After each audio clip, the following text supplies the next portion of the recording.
Tiatsika fa ny fahasoavan'Andriamanitra miaraka amintsika. Tisika fa ny fahasoavan'Andriamanitra miaraka amintsika noho izy roantsika sandrivaky sy asantsika miaraka aminy. Ny fianakaviana no taniketsa ipoiran'ny vocation. Déploie ton cœur et viens nous sauver. Délivre-nous de tout. Fa sisika tokoa fa ny fahasoavan'Andriamanitra miaraka amintsika. Sisika fa ny fahasoavan'Andriamanitra miaraka amintsika noho izy roantsika sandrivaky sy asantsika miaraka aminy.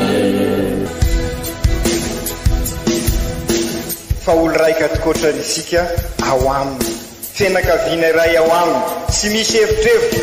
Ny olo no mampizara indraindray, fa Andriamanitra i Jesoa lay mpiandrony tsara nanolotra ny aina, olo raika. Ary ao amin'ny fiangonana, ao amin'ny eglizy dia sambatra tsika mahasapa an'izay.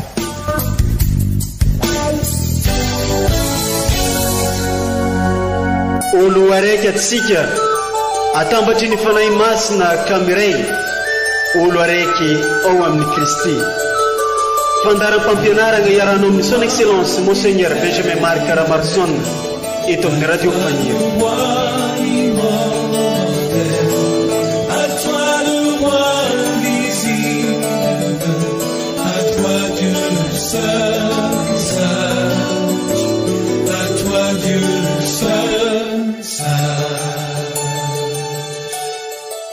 Tompo ô, matoky ny atsaram-ponao aho, mifaly ny foko satria namonjy ahy ianao.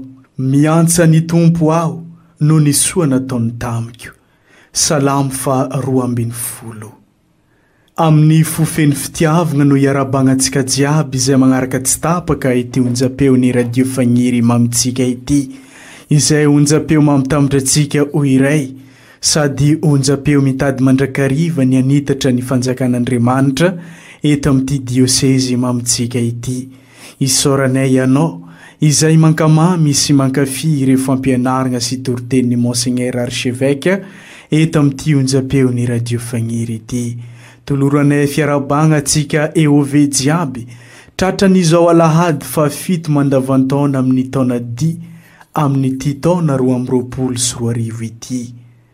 Koa amin'izao alahady fa 7 mandavantaona amin'ny taona 10 izao dia toloran'ny eglizy loha hevitra isika ny hoe soavy iretsy tiantsika. Ndeo renesitsika irevaky teny masina tolotry ny eglizy amintsika izay arahana fampianarana sy toriteny avy amin'ny Monseigneur Archevêque Ray amandrenitsika.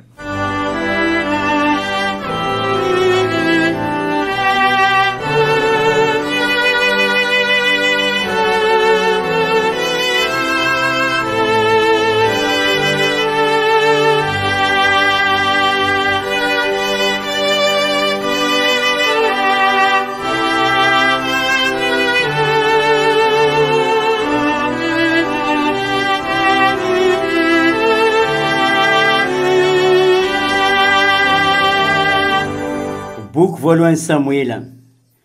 Tamin'izany andro zany dia nitsangana i Saola ka nidina nankany anefitry Zifa. Mba amin'ny 3 lahy voafantona tamin'ny Israely hitady an Davida any anefitry Zifa. Alina no nahatongavan Davida sy Abisai tany amin'ny vahoaka. Ary nity Saola nandro teo afovoan'ny toboka natory, ary nilefona nitsadoka amin'ny tany teo anilan'ny ondana. I Abnera sy ny vahoaka mandry manodidina azy.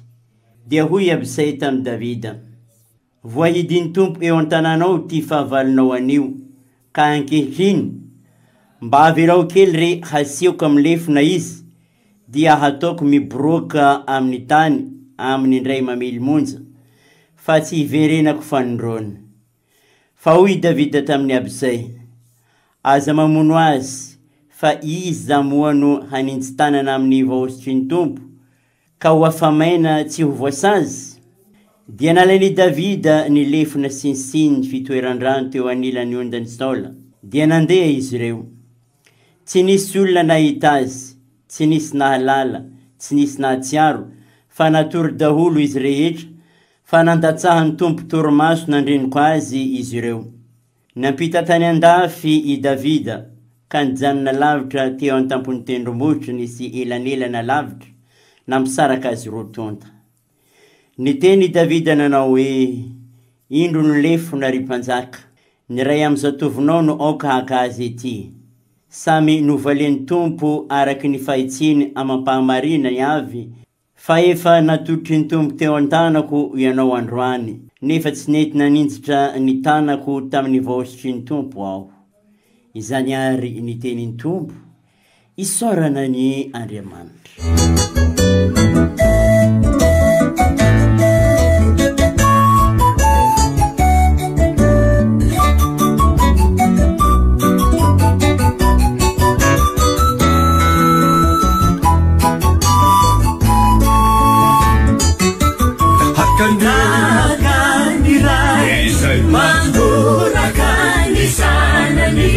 Ruangurani tumpu ni ulumbeyuna makamuchasi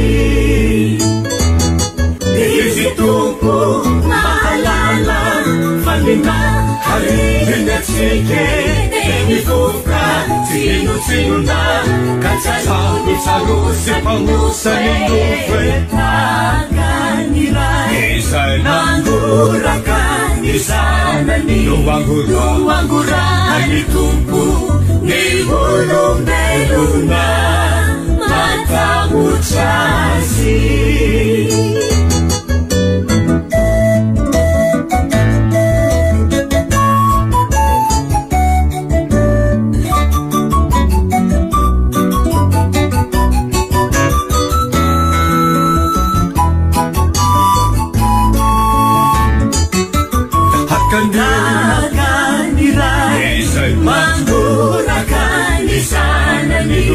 Ruangurani tumpu ni ulumbeyuna makamuchasi Fahisika ulumbena Funika suwe henaksaye Yetindita emanzaluna Tutitetu anguni abanyo wabo Taganirai Mangurakan Isana ni Ruangurani tumpu ni ulumbeyuna makamuchasi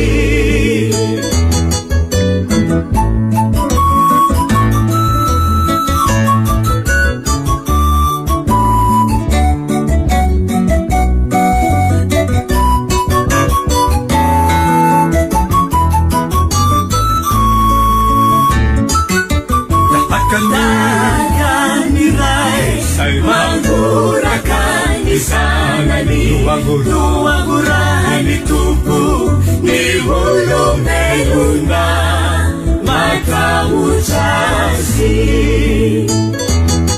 Masuanu ipalika nifita panisi tumpu Manasapa isatiasi Simanilu watani mitarananye Taganirai Mangurakan Isana ni Ruangurani tumpu ni ulumbeyuna makamuchasi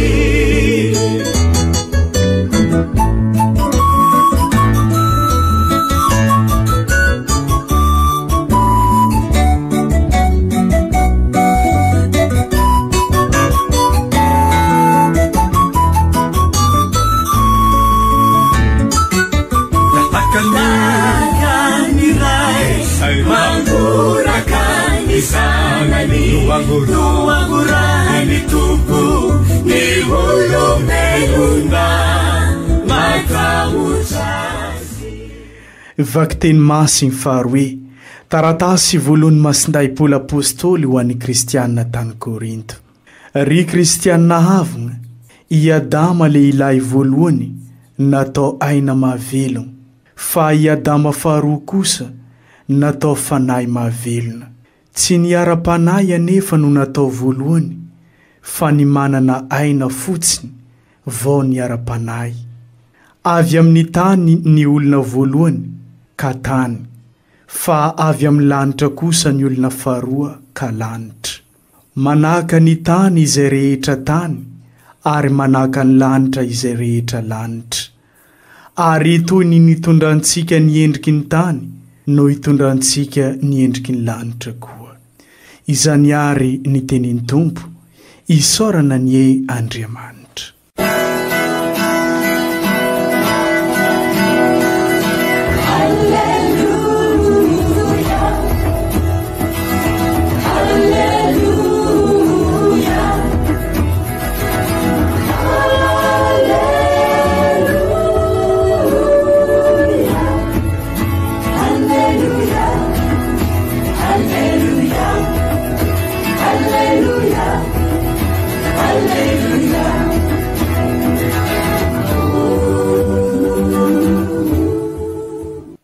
Tsika menakavany ny Tompo tanteraka tokoa ny izany. Evanjely masiny de Jesu Kristy nisoratany masindalo io ka voninahitra ny eo anao ry Tompo. Nivolagna tamin'ny mpianatra anazy Jesoa nagnano hoe izaho izao no volaniko aminareo hoe izay mino zaha. Tiava fahavalonareo, magnanaova raha tsara amin'olo zay mankahala anareo, magnameza fisaoragna amin'olo zay magnozogna anareo, ary mivavaha ho an'ny olo zay magnano raha tsy manjary aminareo. Izy koa misy tegna mety famaso anao ankila, dia ameza izy koa ny hilany. Ary izy koa misy edy mangala ny lambanao, azy sakanagna na aleny aby mbo amin'ny akanjonao jiaby aza. Ameza le olo jiaby mangataka aminao. Ary izy koa misy mandrava anao, dia aza mitaky zegny aminazy eky. Izay tianareo hataon'olo aminareo baka, igny baka mba ataova amin'olo koa. Izy koa zay olo tianareo edy, igny fo no tiavinareo, fankasitragna karakory eky toko azonareo. Fa na dia ny mpanota mbo tsy magnano karaha zegny koa amin'izy samby izy. Izy koa izay magnano raha tsara aminareo fo, igny fo no asianareo raha tsara koa, fankasitragna karakory eky ny tokony azonareo amizegny. Ary raha izay antignainandre fa voaefa trosa, igny fo olo amenareo trosa, fankasitragna karakory moa ny tokony ho azonareo. Fa na dia ny mpanota koa, tsy mbo magnamia trosa ny mpanota karaha izy koa. Ave mbo azahoany trosa karaha zegny koa izy koa fa izy mangataka. Fa anareo kosa, tiavo fahavalonareo, magnanaova soa, mampisambora, magnameza trosa, tsy magnantegna valiny. Dia ho lehibe ny valisoanareo, ary anareo ho lasa zanaky ny avondrindra. Dia ilay tsara fo, amin'ny tsy mpakasitraka sy ny ratsy fagnahy. Oka ho mpamindra fo karaha babanareo, mpamindra fo koa anareo. Ary aza mitsara, boka eo koa nareo mbo tsy ho tsaregny. Aza magnameloko, avake nareo mbo tsy ho elohigny. Mbo magnadigny asa, mamela, aminjay koa mbo adigna elokonareo ndraiky avela nareo. Magnameza, aminjay nareo mbo amiagna koa. Fô ny raha nagniragnana nareo, izy koa tsara fagniragnana, mifatritra, sady mihintsana no avoloha no hamezana ho agny ampofoanareo. Fô izay raha famaragna nagniragnana leninareo ihany, igny koa no agniragnana zay amezagna nareo koa. Izany ary kakalazaotsika ny tenin'ny Tompo, terany eo anao ry Kristy.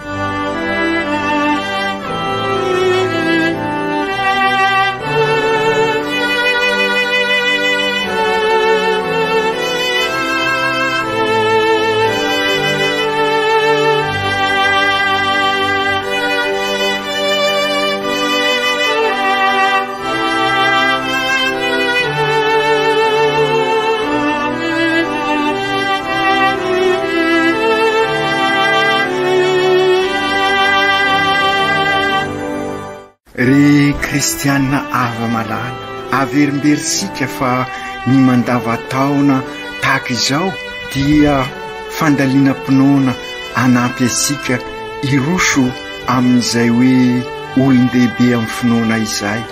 Izany hoe ny olon-dehibe amin'ny finoana dia olona manahaka ny Kristy, ka ho kristianina tokoa, ho kristianina azo tafandraina, sy spectateur ho isika fa kristianina acteur. Ary io no tanjona izao synôda izao. Ny foto-kevitra ary amin'ity alahady fahafito mandavataona ity dia ny famelana, ny famelan-keloka sy ny famindrapo, ka ho indrindra ny tenin'Andriamanitra izay vakisika amin'izao alahady fahafito mandavataona. Soavy ireo sy tiansika, zany hoe hatramin'ny fahavalo dia mila ny famelan-keloka sy ny famindrapo. Anisan'ny toetran'i Jesoa izay tena manaitra tokoa io ary manahirana iriny eglizy mba hivelomasika, nefa io toetra fototran'i Jesoa io isika vita batemy jiaby. Ny famelan-keloka izay vokatry ny fiainana miombona tanteraka amin'i Jesoa no ahatonga sika hivelona ilay asambarana izay no alalintsika tamin'ny alahady lasa teo. Ny mamindra fo amin'ny namana araka ny ohatra sara nomeny Jesoa antsika no ahafahasika mamaritra sara ny maha-kristianina sika. Midika izany fa ny lalan'ny fitiavana izay matsimatesasika no asandrasika amin'ny toerana ambony dia ambony, ary ny fahaizasika mamela heloka na mamindra fo amin'ny hafa no mampiavaka sika matetika amin'ireo manodidina sika, fa indrindra mampiavaka sika katolika amin'ireo finoana hafa. Satria ny famelan-keloka dia sy tokony atao fosiny amin'ny namana, ary indrindra sy atao ambava fosiny, fa sy maintsy atao indrindra amin'ireo izay misangana ho fahavalosika. Izany no nahatonga ny Papa François milaza fa raha maniry fiadanana sy fandriampahalemana isika dia sy maintsy mamboly famelan-keloka ary famindrapo. Ka raha miteny isika hoe sy maintsy mamboly dia dikan'izay sy maintsy misy ezaka ataosika ary sy maintsy misy famolahan-teny. Pirofo lehibe no nomeny Jesoa asika teo ambonin'ny hazo fizaliana tamin'ny fotoana nangatany tamin'ny babany mba hamela ny adison'ireo namansika azy sy ny nampanantenainy an'ilay Zola niara-no fasiana taminy ny fiainana mandrakizay. I Jesoa na dia afaka namaly faty azy dia sy ny safidy izany, ary tadiditsika izy ny teny tamin'ny Piera raha tady nampiseho ny sabany i Piera, ka nilazany hoe avereno iny fa naleon'i Jesoa namindra fo tanteraka. Ary zany famindrapo izany no tiany ampitainy amintsika ianarasika. Ny loharanon'izay araka ny voalazasika teo dia ny fiombonam-piainana aminy, ary raha miombona aminy isika dia zary Kristy mpiarabelona, sy afaka hamela heloka sy hamindra fo tahaka an'i Jesoa isika raha sy mitoky an'Andriamanitra araka ny fampianaran'ireo tenin'Andriamanitra amin'izao alahady fahafito mandavataona izao. Ao amin'ny vaky-teny voalohany, raha nanaraka sara ny tantara tsika dia hita fa mafy loatra ny fanenjena sy ny fizaliana ny eretan'i Davida noho ny fialonany ny Saoly azy naniry sy nikasaka amono any Davida misy Saoly satria Davida no nandrian'ny fon'ny vahoaka ny Israely tamin'izay. I Davida no tian'izy ireo sy azoazony kokoa anika ny fofony ainy Davida Saoly. Maro ny tetika nampiasainy amelezana ny Davida kanefa hafa lavitra noho izany ny hevitr'Andriamanitra, ary io no mahatonga sika milaza raha manao ny asan'Andriamanitra sika, Andriamanitra anao ny asa sika. Hita sika mibaribary tamin'ny niainan'ny Davida izany, ny fiainan'ny Davida izany. Indrisy sy tantara fosiny ireo voalaza sika ireo, fa miatrika izany matetika isika eo anivony ny fiarahamonina ankehitriny, fandrindra moa vokatry ity korontana virus ity, ary hatrany amin'ny fiainan'ny fianakaviana eglizy kely azy dia isehon'izay valifaty sy ny fialonana sy ny fanilikiliana izay. Ka izany indrindra no nahatonga antsika miatrika n'izao synôda izao. Mila fivoampenitra mahery vaika tokoa ny fiainantsika raha maniry tontolo iainana, tontolo mpiainana, tontolo mpinoana mirindra isika anjakan'ny rariny sy ny isiny ary ifankatiavatsika. Sy tanteraka izany raha sy manjaka ny fifamelana sy ny famindram-po, ka anisan'ny antony anatanterahasika ho isika teo izao synôda izao mba ahafahasika mamboly an'izay fifamelan-keloka sy izay famindram-po zay raha mifampitrotra isika, ka faindrindra isika fianakaviana eglizy kely ka samy hiara ijery ibanzina ny fiainana ao anatin'ny vavaka sy lovin'ny fanahy masina. Andeha ary ijeresika indray ny vakiteny voalohany anoizasika ny tantara nivadika ny rasa, ka i Saoly indray no azony Davida novonoiny, ary ratiany izay azony nataony Davida tsara ny namono any Saoly, kanefa nagaga sy natalanjona ny fiesiny ary nampieritreritra ny miaramilany azy io fiesika natao nasehon'i Davida io, sy saina ninzina ny tanany amonon'ny Saoly i Davida. Io lay fiovampenitra mahery vaika, ary azo lazaina fa izay ny vokatry ny asan'ny fanahy masina, satria nahatsapa ny asarobidy ny aina, sady ny aina natokana ho an'Andriamanitra i Davida, ka namindra-po namindra ny fo tamin'ny fijoroana ho vavolombelona, ary naneo ohatra velona tamin'ny maramilany i Davida. Manome ohatra ho ansika koa izy eo am-pianonany izany tantara izany, ary raha mamiatrika ny fiainansika mba ahafahasika akatahaka ny Davida amin'ny fiamelan-keloka atao mpiarabelona diso tamintsika, fa indrindra ireo izay ny fofony ainsika ka everisika ho favahana, mitaky finoana lalina ny Kristy, ny famelan-keloka sy ny fitiavana ny fahavahana.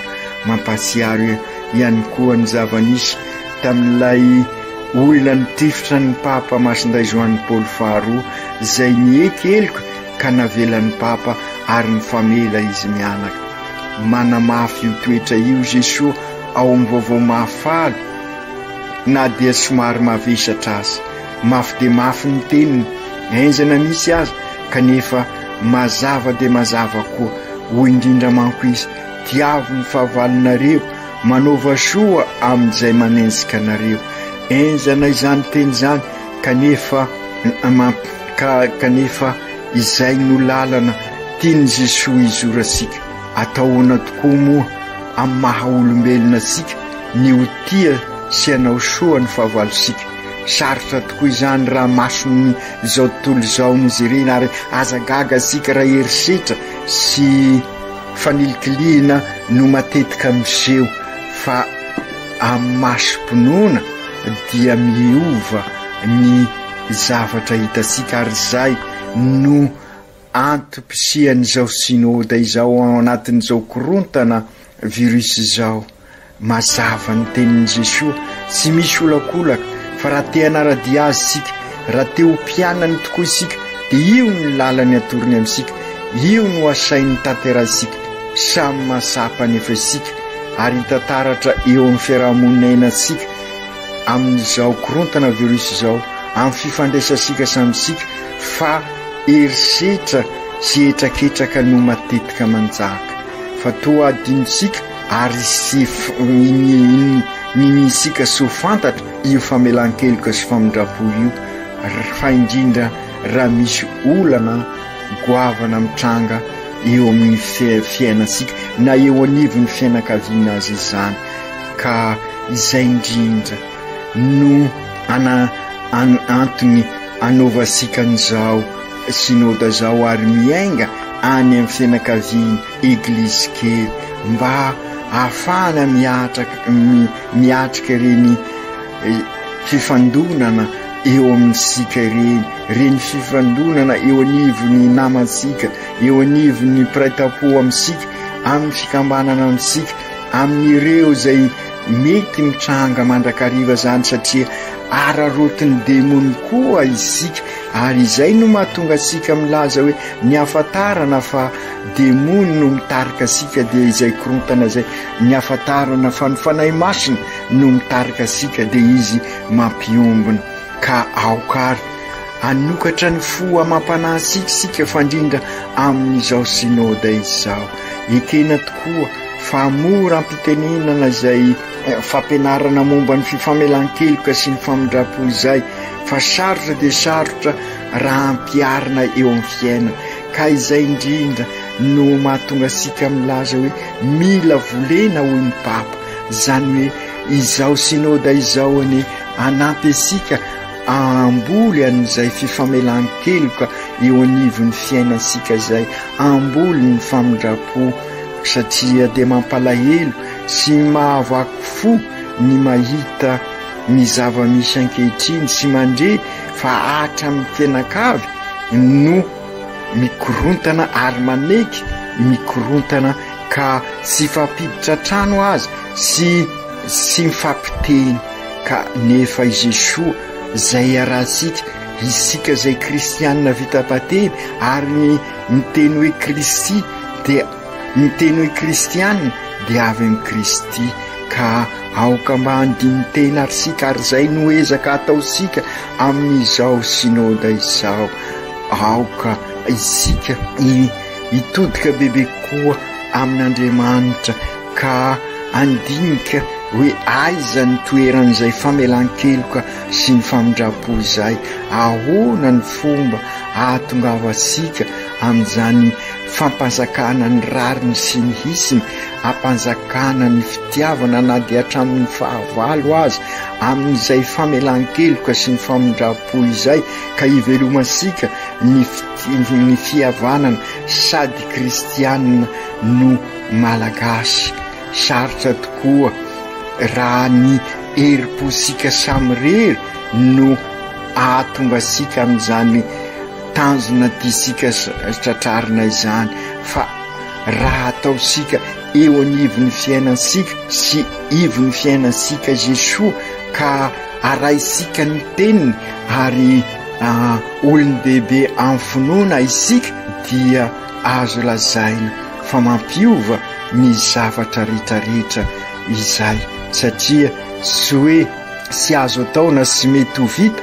fa saro fa sy mainsy iainasika ary manana ohatra sy modely isika akoatry ny Jesoa zay nilazaisika teo amin'ny finoana fa indrindra isika malagasy satria manana ny Victoire Soamanarivo olo samatra manana ny Ramsey Lucien Mbotovoasoa olo samatra aisika ny tantaran'izy ireo raha ohatra fotsiny aza aka ny tantarany Victoire sika fantatra sika fa ilay rafivaviny zay no karakarainy sy nasoaviny i Victoire dia niova tanteraka ary io rafivaviny io no niangavy andradrika sy tady vehivavy hafa intsony fa sy misy vehivavy sara mihoatra any Victoire ary nanomboka teo izy dia sy nandeha intsony tany amin'ny radrika ka raha izany koa Lucien Mbotovoasoa raha be fihavanana no anarany nomen'olona azy satria niezaka trany izy nampiavana ao anatin'ny famelan-keloka sy ny famindrapo ary ilay fihavanana sady kristianina no malagasy no nentiny nampivondrona sy nampiombona an'ireo manodidina anazy. Nomen'Andriamanitra fanahy-pitiavana tokoa isika ka afaka mifamela heloka sy afaka mifamindrapo mizara ny famindrapo. Ny vaky-teny faharoa dia mampiseho fa no famandrato isika ary mpanota mbola manandanja ao amintsika lay Adama fahiny, lay olona tranainy fahiny hoy masinday Paoly, ka io Adama fahiny lay olona tranainy io no mitondra sika amin'ny fahotana sy ny korontana. Ka raha mbola io no manjaka ao amintsika ao dia azagaga isika fa ny korontana sy ny fanenjehana sy ny herisetra no manjaka. Fa raha avela sika manjaka hoy masinda Paoly ny fanahy dia ny fanan'Andriamanitra dia mitodika amin'Andriamanitra isika ka olony lanitra amin'izay miray aina amin'ny Kristy zary Adama vaovao. I Jesosy Kristy ny lalana marina mitondra antsika makany amin'ny famonjena ary izy irery ihany no afaka nampesika hiova fo ka ho afaka amela heloka ny fahavalosika ary amindra fo aminy.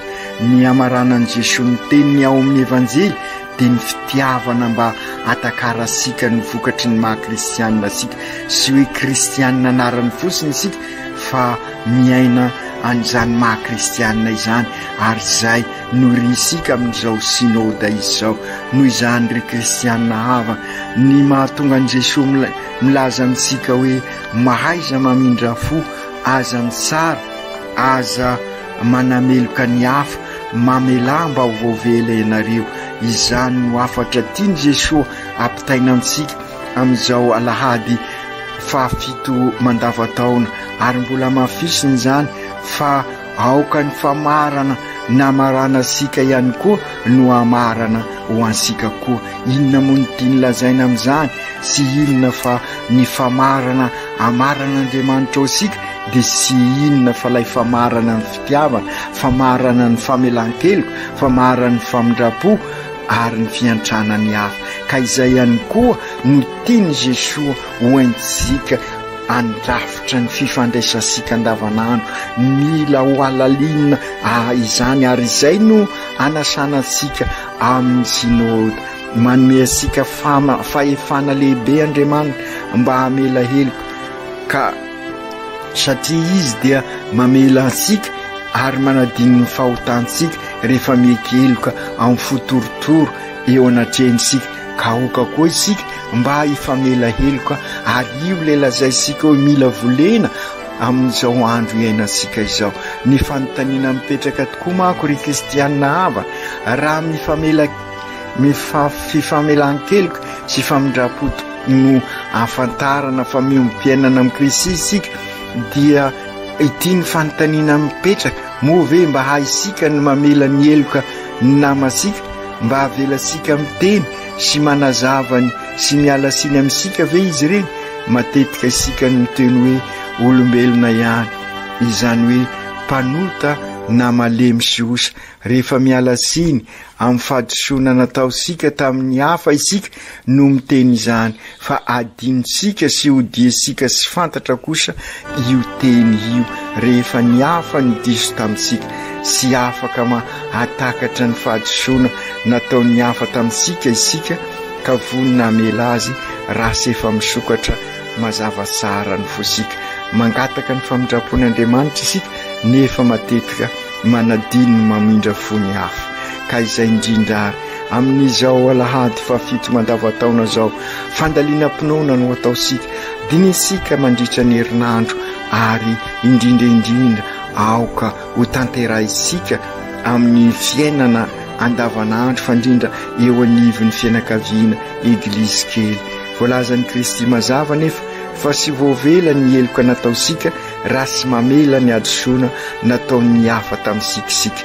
Hoy izy hoe: oko masina ianareo satria masin'Andriamanitra rainareo any an-danitra, ary mamindra fo anareo satria mpamindra fo ny rainareo any an-danitra. Fantasika izany ny lalana mitondra sika amin'ny famonjena.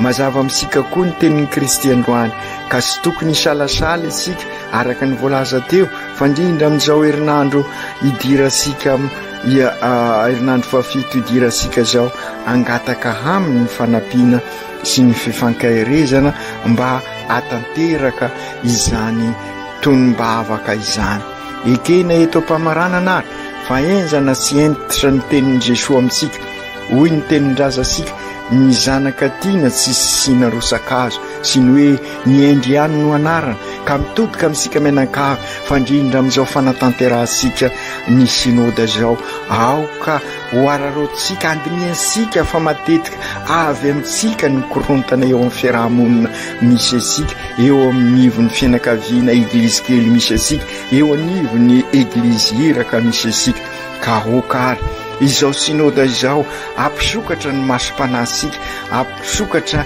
ny sofin'ny finoansika ampisokatra ny fosika ka hitodika amin'Andriamanitra isika marina sarotra ny tenin'ny voalazan'i Jesosy mitaky finoana lalina ny fanatanterahana azy oko folakevitra nefa isika fa io no an'ny lalana makany amin'ny fiadanana sy ny fandriam-pahalema satria ny famelan-keloka sy ny fampidrapo ihany no mampiomina ko angatasika amin'ny Jesosy ary mandritra izao Eukaristia izao ny hery sy ny finiavana satria ny Eukaristia dia mampiomina fantatra asika anatanterahasika izany ezaka ataosika amboly famindrapo sy famelan-keloka eo amin'ny manodidina asika eo amin'ny ivony ny fianakavisika eo amin'ny toerana iasasika eo amin'ny sekoly misy asika eo amin'ny ankohona mpikambanasika mba zaro fitaratra sy ohatra velona amin'ny hafa tahaka ny Victoire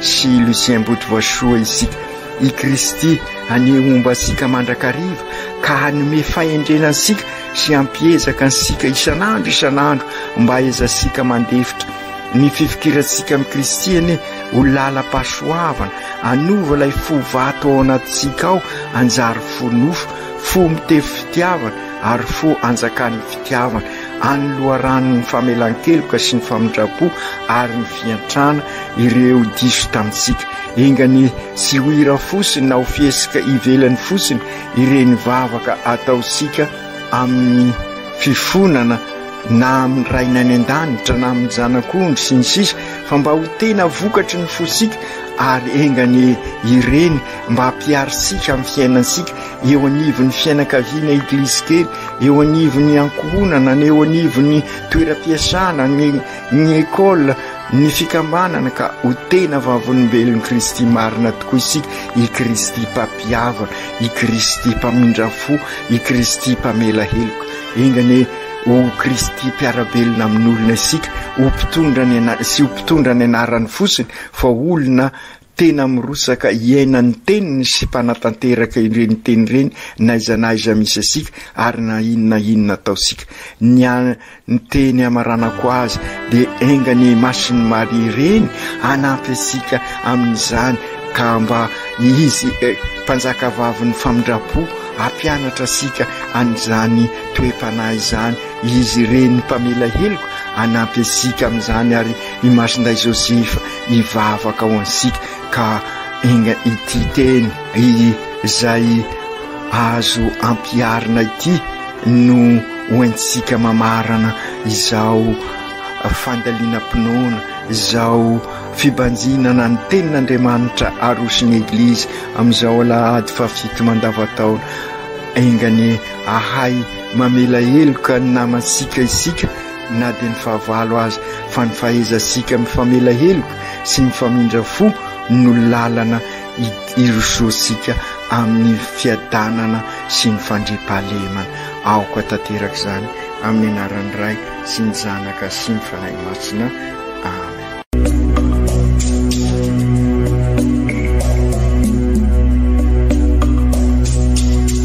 Tsy atsika fa ny fahasoavan'Andriamanitra miaraka amintsika. Isika fa ny fahasoavan'Andriamanitra miaraka amintsika no izoatsika sandrivaky sy asantsika miaraka aminy. Ny fianakaviana no tany ketsa ipoiran'ny vocation. Déploie ton cœur et viens nous sauver.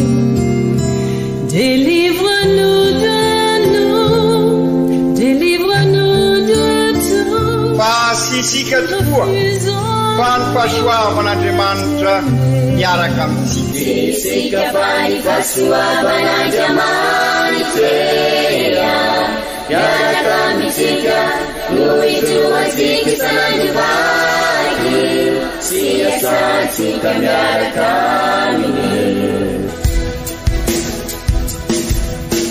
Fa olo raika tokoatrany isika ao aminy, fianakaviana iray ao aminy, tsy misy hevitrevitra. Ny olo no mampizara indraindray, fa Andriamanitra i Jesoa lay mpiandrony tsara nanolotra ny aina, olo raika. Ary ao amin'ny fiangonana, ao amin'ny eglizy dia sambatra antsika mahasapa an'izay.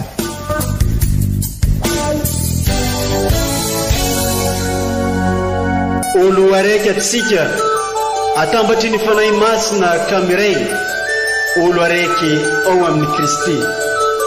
Fandaram-pampianarana iarano amin'ny son excellence Monseigneur Benjamin Marc Caramarson eto amin'ny radio Fahiny.